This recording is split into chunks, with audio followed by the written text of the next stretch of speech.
everybody, welcome to another Ace Combat 7 tutorial.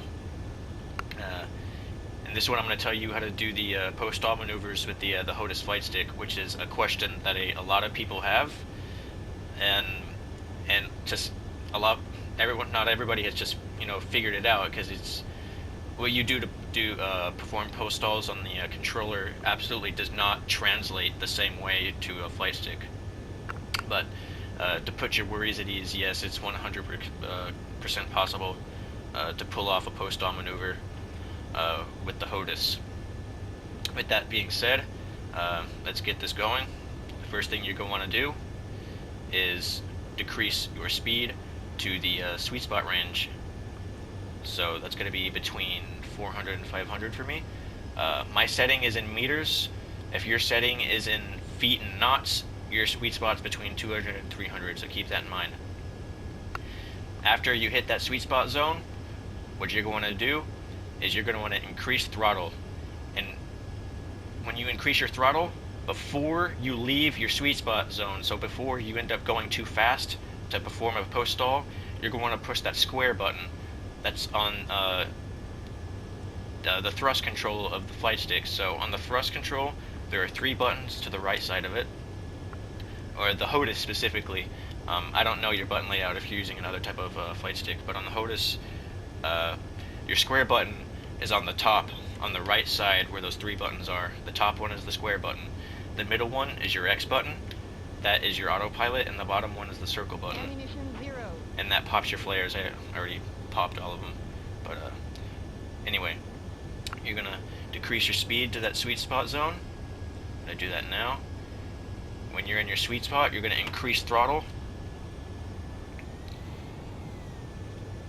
Let me try that again. You're gonna increase your throttle after you hit your sweet spot, and there we go. And there we go. So after you increase throttle, you're gonna hit that square button, and just slightly after you hit that square button, pull back on the stick. And that's how you do it.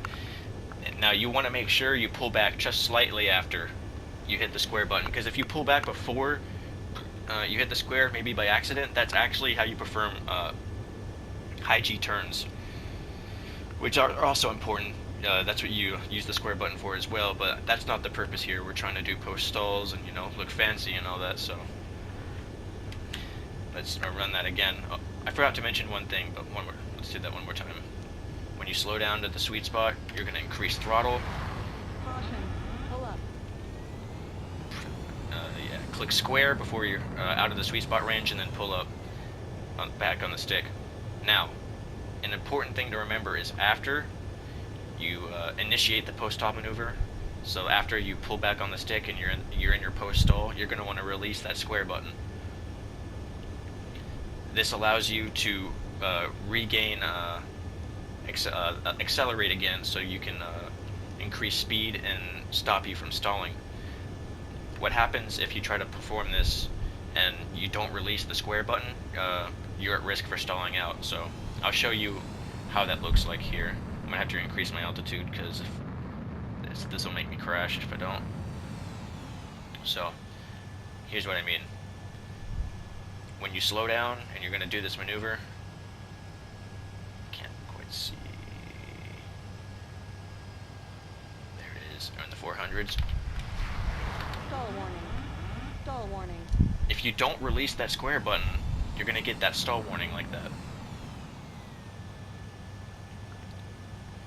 The key for a smooth post-stall maneuver is after you've decreased your speed, then you increase speed again, hit square, pull up, then release square. And that's all there is to it. That's all the buttons you got to press. The problem here is, trying to figure out the timing. It is more difficult doing this with the flight stick. It's going to take some practice. I still don't have it down 100%.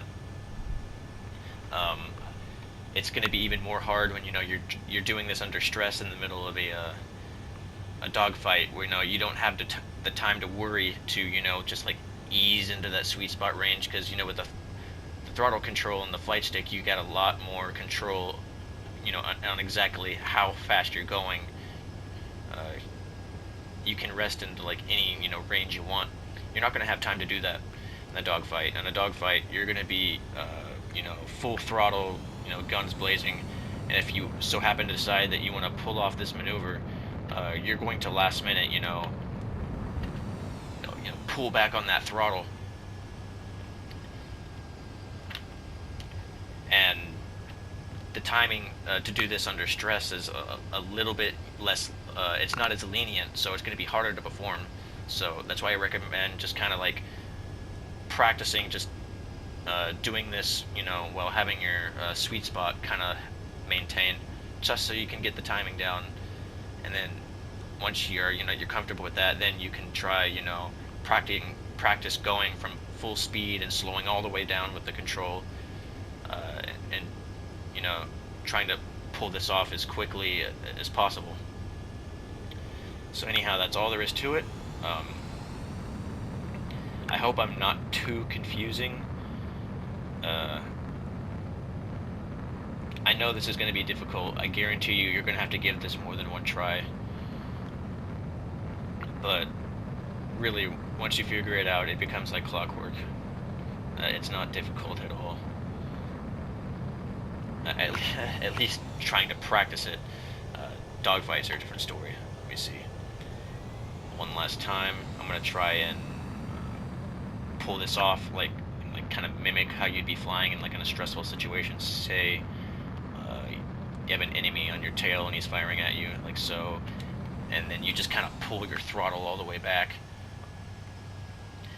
and then once you're in that 400 range, and then just pull it off. So yeah, man, that's all there is to it. I hope you enjoyed the tutorial. Just be sure to practice it and you'll get it. And I really hope this was helpful.